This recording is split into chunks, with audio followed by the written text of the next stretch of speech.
नमस्कार, हमारा उत्तराखंड देख रहे हैं आप और मैं हूं आपके साथ गौरव राजेंद्र। आदरणीय केंद्रीय गृह और सहकारिता मंत्री अमित शाह ने सीएम धामी को फोन कर प्रदेश के कई स्थानों पर आई आपदा के विषय में जानकारी ली। इस दौरान उन्होंने प्रभावित क्षेत्रों में युद्ध स्तर पर चल रहे राहत और बचाव कार्यों के बारे में विस्तृत जानकारी दी। गृह मंत्री ने प्रदेशवासियों और श्रद्धालुओं की सुरक्षा के लिए हर संभव सहायता का आश्वासन दिया। आपदा के मुश्किल समय में शीर्ष नेतृत्व का इस प्रकार मजबूती से खड़े होना हम सभी को संबल प्रदान करता है।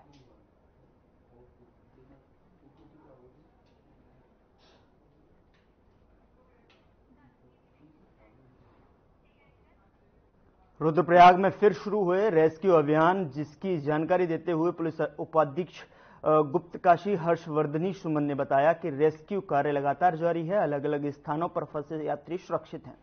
लिंचोली, भीमवली, जंगल चट्टी, गौरीकुंड और सोनप्रयाग से रेस्क्यू कार्य निरंतर जारी है। उन्होंने बताया कि यदि किसी का अपने परिजनों से संपर्क नहीं हो पा रहा है तो रुद्रप्रयाग पुलिस के हेल्पलाइन नंबर पर उनका विवरण नोट कराएं। इसी के साथ जिलाधिकारी रुद्रप्रयाग और पुलिस अधीक्षक रुद्रप्रयाग केदार घाटी में मौजूद रहकर रेस्क्यू कार्य का नेतृत्व कर रहे हैं।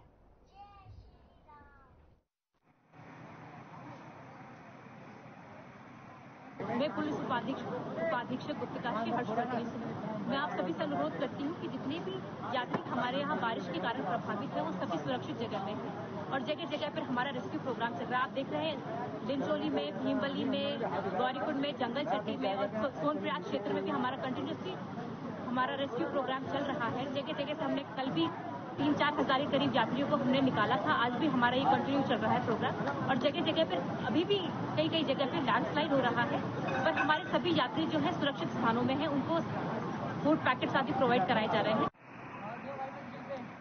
अगली खबर का रुख करते हैं। उत्तराखंड में हो रही लगातार मूसलाधार बारिश के कारण पूरे प्रदेश में जान और माल दोनों का बड़ा नुकसान हुआ है। पिछले 24 घंटे में बारिश के कारण 11 मौत हो चुकी है, जबकि अभी भी 5 लोग लापता बताए जा रहे हैं। राज्य आपदा प्रबंधन सचिव विनोद कुमार सुमन का कहना है कि भारी बारिश के कारण हरिद्वार, देहरादून, टिहरी, सोनप्रयाग और नैनीताल में अब तक 11 लोगों की मौत हो चुकी है, जबकि केदारनाथ में बादल फटने और मूसलाधार बारिश के चलते पैदल मार्ग में लिंचोली और भीमवली के पास 700 से ज्यादा श्रद्धालु फंसे हैं, जिनको रेस्क्यू करने का काम जारी है, जिसमें 5 हेलीकॉप्टर को लगाया गया है। इस रेस्क्यू ऑपरेशन में अब तक 400 से ज्यादा श्रद्धालुओं को हेलीकॉप्टर की मदद से रेस्क्यू करके सुरक्षित स्थानों तक पहुंचा दिया गया है। इसके साथ ही पूरे केदारनाथ धाम में 1000 से ज्यादा तकरीबन 1500 लोग अलग अलग पड़ाव पर फंसे हुए हैं।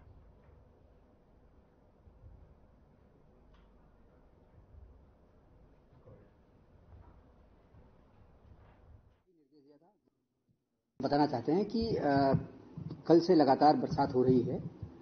अभी दिन में रुका है बरसात, तो उससे काफ़ी डैमेजेस हुए हैं। हमारे रास्ते बहे हैं, कुछ पुल टूटे हैं। जनपद रुद्रप्रयाग में एक वैली ब्रिज और एक लकड़ी का पुल टूटा है और रास्ता हमारा करीब 20-25 मीटर पास आउट हुआ है। तो जो लोग फंसे हुए थे उनको निकालने के लिए कार्रवाई की जा रही है। एक व्यक्ति की मृत्यु भी हुई है।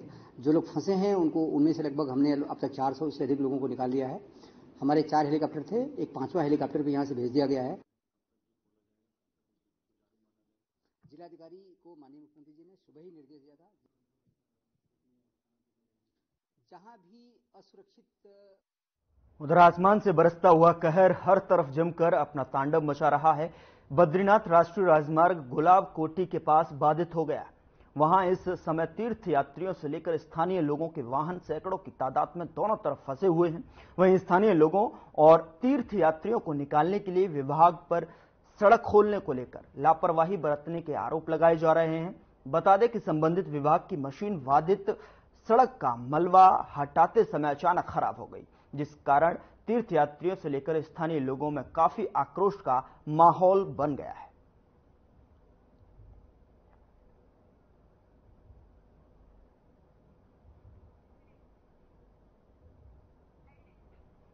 बद्रीनाथ राष्ट्रीय राजमार्ग बाधित। वहीं आपको बता दें कि जिस तरीके से लगातार जो है मौसम कहर बरपा रहा है, उसको लेकर ये तस्वीरें चमोली से आप देख रहे हैं, जहां पर लगातार कोशिश की जा रही है कि जो बाधित हुआ है और तमाम जो वाहन दोनों ही तरफ फंसे हुए हैं उनको निकालकर सुचारू रूप से रास्ते को खुलवाया जा सके। सैकड़ों की तादाद में ये यात्री फंसे हुए हैं। तस्वीरों के माध्यम से आप देख सकते हैं बद्रीनाथ राष्ट्रीय राजमार्ग बाधित दिखाई दे रहा है।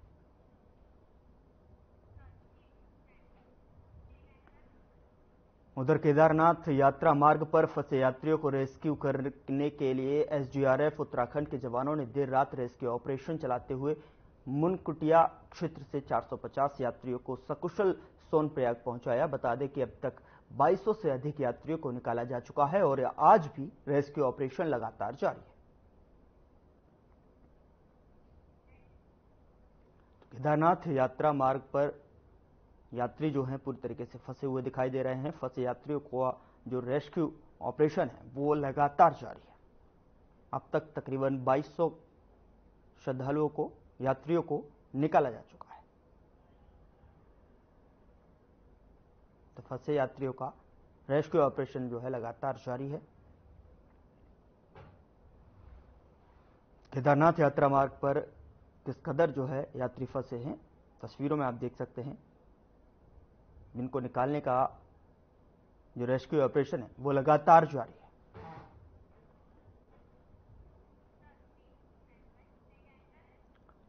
उधर क्षेत्रीय विधायक व मंत्री डॉक्टर प्रेमचंद्र अग्रवाल ने कांवड़ मेला यात्रा में सराहनीय कार्य करने पर पुलिस कर्मियों को पुष्प गुच्छ, शॉल भेंट कर सम्मानित किया है। इससे पूर्व डॉक्टर अग्रवाल ने शिवरात्रि पर एक पेड़ मां के नाम अभियान के तहत रुद्राक्ष का पौधा रोपित किया। शुक्रवार को बैराज रोड स्थित कैंप कार्यालय में डॉक्टर अग्रवाल ने एसपी ग्रामीण लोकजीत सिंह, पुलिस क्षेत्राधिकारी संदीप सिंह नेगी, कोतवाल ऋषिकेश राजेंद्र खोलिया, थानाध्यक्ष Raiwala Devendra Singh Chauhan, traffic inspector Arjun Singh, Dehradun IT cell से हरिओम चौहान, आईडीपीएल चौकी इंचार्ज कविंद्र राणा, हरिपुर कलां चौकी इंचार्ज विनय शर्मा, इंस्पेक्टर संपूर्णानंद गोयराला को सम्मानित किया।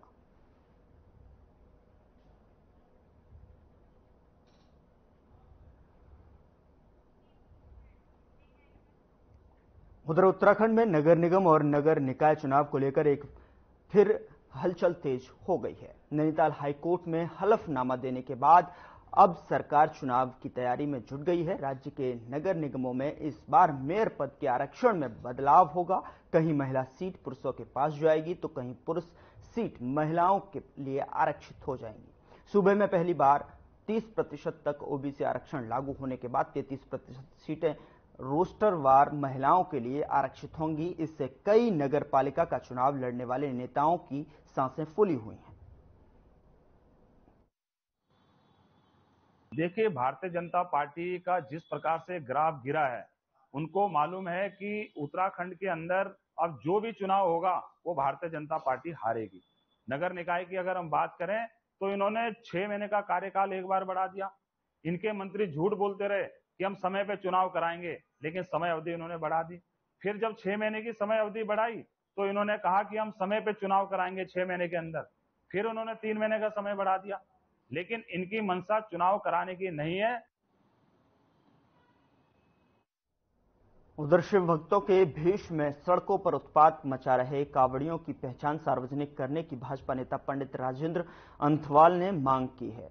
पंडित राजेंद्र अंथवाल ने मीडिया को दिए अपने एक बयान में कहा कि कुछ कावड़ियों की वजह से पूरी कावड़ यात्रा को दोष देना ठीक नहीं है कि इस यात्रा के दौरान शिव भक्त उत्पात मचाते हैं। साथ ही उन्होंने कहा कि इस धार्मिक यात्रा का स्वरूप आने वाले सालों में और भव्य होगा, जिसके लिए सरकार प्रयास कर रही है।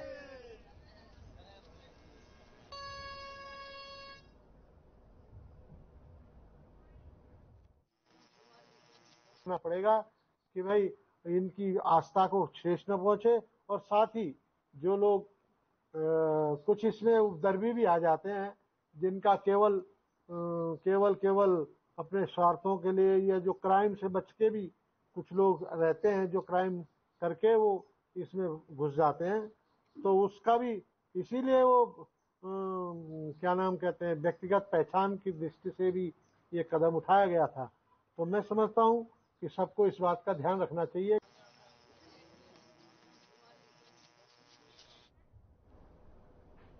उधर कांवड़ मेले के तीसरे दिन कांग्रेस ने हरिद्वार में ढोल नगाड़ों के साथ केदारनाथ धाम प्रतिष्ठा रक्षा यात्रा निकालकर प्रदेश सरकार को घेरने का प्रयास किया। प्रदेश अध्यक्ष करण माहरा ने नेतृत्व में निकाली गई इस यात्रा में पूर्व मुख्यमंत्री हरीश रावत, पूर्व कैबिनेट मंत्री प्रसाद नैथानी समेत जिले भर के कांग्रेसी शामिल हुए। कांग्रेस के आशीष नौटियाल ने कहा कि भाजपा देश भर में नफरत की राजनीति में धर्म का इस्तेमाल कर रही है।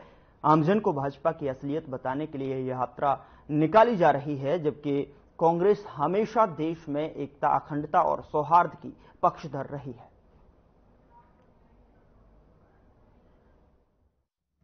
देखिए, भारतीय जनता पार्टी वाले अपने आप को समझते हैं कि वो धर्म के ठेकेदार हैं, और आज जब कांग्रेस यात्रा कर रही है तो उन्हें दर्द हो रहा है कि कांग्रेस अगर मंदिर में चली गई तो हम कहां जाएंगे, हमारे को स्थान नहीं बचा। वो तो राजनीति ही धर्म की करते हैं, उनके पास विकास की कोई मुद्दा नहीं है, तो बौखला चुके हैं, उसमें अलग गलत बयान दे रहे हैं, उनसे बयान दे रहे हैं। आप देखिए कितना शहादत से के साथ किस तरह से हमारे माननीय अध्यक्ष जी केदारनाथ यात्रा में जा रहे हैं, पूरी टीम साथ में जा रही है, और पैदल जाना केदारनाथ कितनी बड़ी बात है।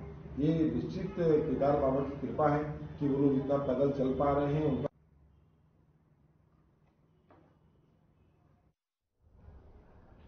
उत्तराखंड में लगातार हो रही मूसलाधार बारिश के चलते मौसम विभाग लगातार चेतावनी देता नजर आ रहा है, जिसके चलते हर जिले में सुरक्षा व्यवस्था को लेकर अवकाश घोषित कर दिया गया है। बता दें कि ऊधम सिंह नगर जिलाधिकारी उदयराज सिंह ने छात्र छात्राओं और बाल्य हित की रक्षा सुरक्षा करते हुए क्षेत्र के सरकारी, गैर सरकारी, अर्ध सरकारी और बाल विकास परियोजना के आंगनबाड़ी केंद्र को भी अवकाश की घोषणा कर दी है। लेकिन ऊधम सिंह नगर के जसपुर में रामलाल सिंह चौहान सरस्वती विद्या मंदिर इंटर कॉलेज के संचालक जिलाधिकारी के आदेशों की खुलेआम धज्जियां उड़ाते नजर आ रहे हैं। इसकी सूचना अधिकारी को दूरभाष पर मिली, जिस पर खंड शिक्षा अधिकारी सीताराम कछारी ने बताया कि विद्यालय प्रबंध समिति को कारण बताओ नोटिस जारी करते हुए उच्च शिक्षा अधिकारी को अवगत करा दिया गया है और अधिकारी के आदेश पर उचित कार्रवाई की जाएगी।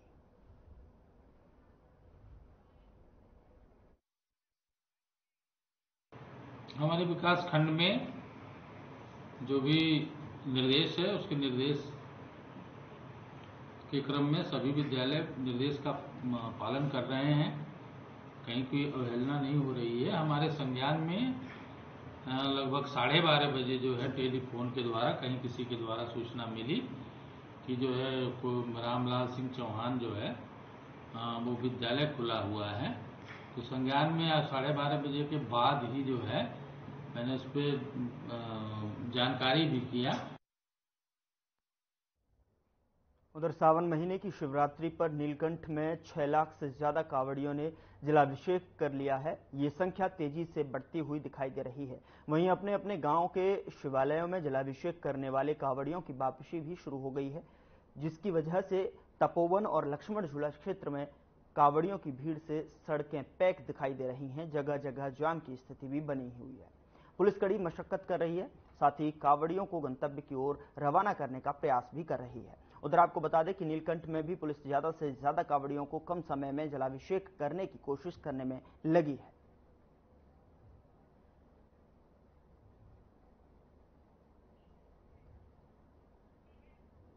उधर ऋषिकेश कोतवाली पुलिस के मुताबिक एम्स ने सूचना दी कि किसी व्यक्ति ने अपने अंगों का दान किया है, जिन्हें दिल्ली और पीजीआई चंडीगढ़ तय समय सीमा में हवाई जहाज से पहुंचाना है।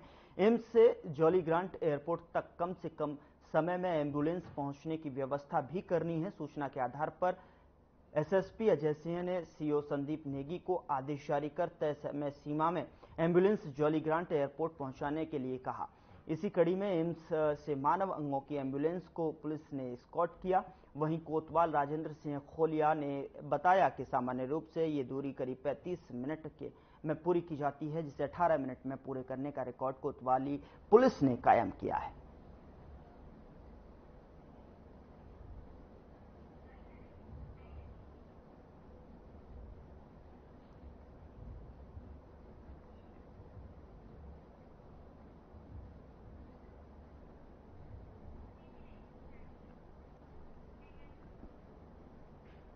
खटीमा नगर पालिका के आउटसोर्स पर्यावरण मित्रों सफाई कर्मचारियों ने अखिल भारतीय मजदूर संघ के प्रदेश अध्यक्ष संतोष गौरव के नेतृत्व में एसडीएम रविंद्र सिंह बिष्ट को एक ज्ञापन सौंपा है, जिसमें उन्होंने ठगी और धोखाधड़ी के आरोपियों पर गाली गलौज और मारपीट करने और साथ ही जान से मारने की धमकी देने का आरोप लगाते हुए उनकी गिरफ्तारी की मांग की है। वहीं कार्यवाही न होने पर पर्यावरण मित्रों ने काम बंद कर हड़ताल की चेतावनी भी दी। इस दौरान पर्यावरण मित्रों ने तहसील परिसर में जमकर नारेबाजी करते हुए उनके खिलाफ विरोध प्रदर्शन भी किया।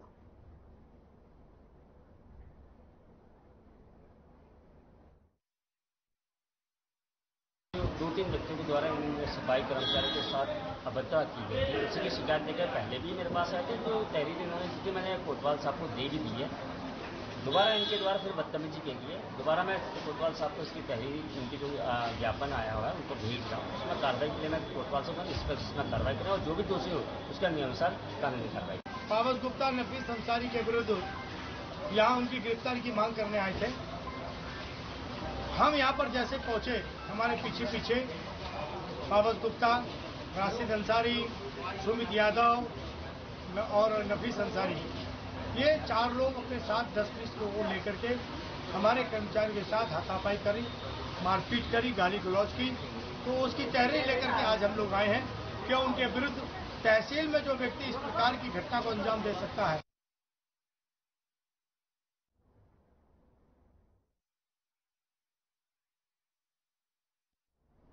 अल्मोड़ा जिले के विकास खंड में बीते 6 जुलाई को तेज बारिश के कारण रानीखेत मोटर मार्ग पर ब्रिटिशकालीन पनियाली पुल ध्वस्त हो गया था। जिलाधिकारी अल्मोड़ा विनीत तोमर के निर्देशन पर बने बेली ब्रिज का जिलाधिकारी अल्मोड़ा विनीत तोमर और विधायक महेश जीना ने भूमि पूजन कर रिबन काटकर पुल का शुभारंभ कर यातायात के लिए खोल दिया गया है। इस दौरान जिलाधिकारी ने कहा कि अब लोगों को दिक्कतों का सामना नहीं करना पड़ेगा। साथ ही कहा कि मुख्यमंत्री पुष्कर सिंह धामी के निर्देश में राज्य और जिले में तेजी से कार्य हो रहे हैं।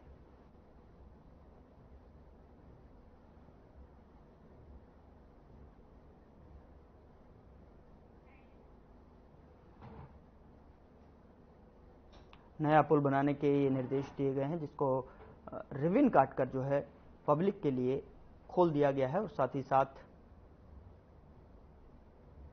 बारिश के कारण जो पुल ध्वस्त हुआ था, जिससे कि काफी दिक्कतों का सामना करना पड़ रहा था, जिलाधिकारी के निर्देशन में जो है ये पुल का रिबन काटकर जो है पब्लिक के लिए खोल दिया गया है।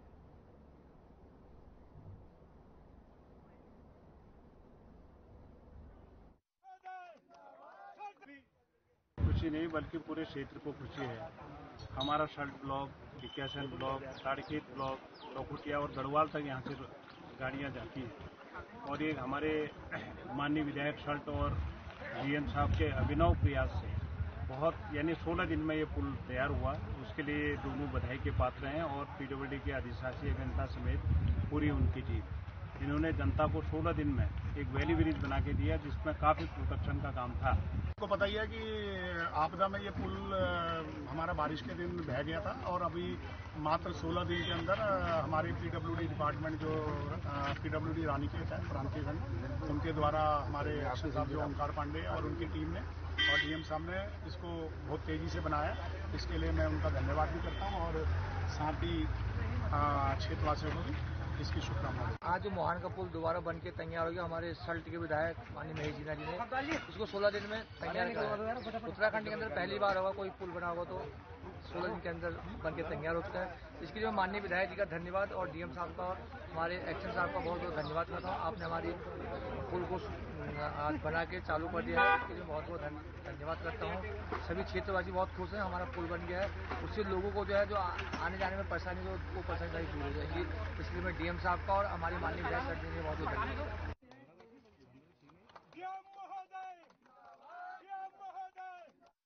जनपद ऊधम सिंह नगर के जसपुर विधानसभा क्षेत्र गांव की पहचान और सुंदरता बढ़ाने के लिए एक प्रवेश द्वार की स्थापना की है, जिसका निर्माण की ग्राम सन्यासियोवाल में वीर अब्दुल हमीद स्वतंत्रता संग्राम सेनानी के नाम पर किया जा रहा है, जिसको लेकर खुशी का माहौल नजर आ रहा था। लेकिन जब खंड विकास कार्यालय, पंचायत विभाग और खंड विकास अधिकारी को स्वीकृति के लिए समस्त दस्तावेज लोक निर्माण विभाग को परमिशन के लिए प्रेषित कर दिए गए थे, तो लोक निर्माण विभाग द्वारा स्वीकृति जारी होने से पहले ही ग्राम प्रधान द्वारा स्वागत द्वार लगा दिया गया, जिस पर जसपुर एसडीएम ने लोक निर्माण विभाग के आदेश पर स्वागत द्वार हटाने के निर्देश जारी कर दिए और लोक निर्माण विभाग द्वारा स्वागत गेट को हटा दिया गया।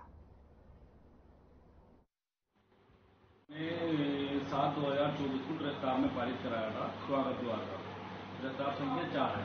ये तो सर बहुत अच्छा काम हुआ है प्रधान जी की तरफ से या ब्लॉक की तरफ से, जहाँ से भी बोर्ड लगा है गाँव की पहचान हुई है इससे। और जो वीर अब्दुल हमीद हमारे देश के लिए शहीद हुए हैं, उनकी जो है स्थान में लगाया गया है। जगह लगते हैं, शहरों में भी लग रहे हैं, गाँवों में भी लग रहे हैं। ऊंचाई भी अच्छी है, यानी बहुत अच्छा सा लग रहा है। गाँव में लगा हुआ है, बढ़िया है। और एक सीमा पर लगा हुआ, उत्तर प्रदेश और उत्तराखंड की सीमा पर लगा हुआ है, अच्छा लग रहा है। सभी गाँव वाले अच्छा ही बता रहे हैं सारे। ऐसा है कि हमारे उत्तराखंड की एक पहचान के तौर पर लगाया गया है और शहीदों के नाम पे है, तो ये शहीदी के हिसाब से भी अच्छी चीज है और इससे किसी को कोई नुकसान नहीं है, ना तो किसी सड़क की भूमि में है, सड़क की भूमि को छोड़ते हुए लगा है। और ऐसे ही तमाम देश में लगे हुए पूरे जसपुर में भी हैं, ठाकर द्वारे में भी, और भी गांवों में है। यहाँ तो राजनीतिकरण की वजह से इस चीज में परेशानी करी जा रही है। हर मानक में पूरा है, ऊंचाई चौड़ाई किसी तरह का कोई इसमें वो विरोध नहीं है, मगर बस राजनीति के कारण ये लोग वो कर रहे हैं।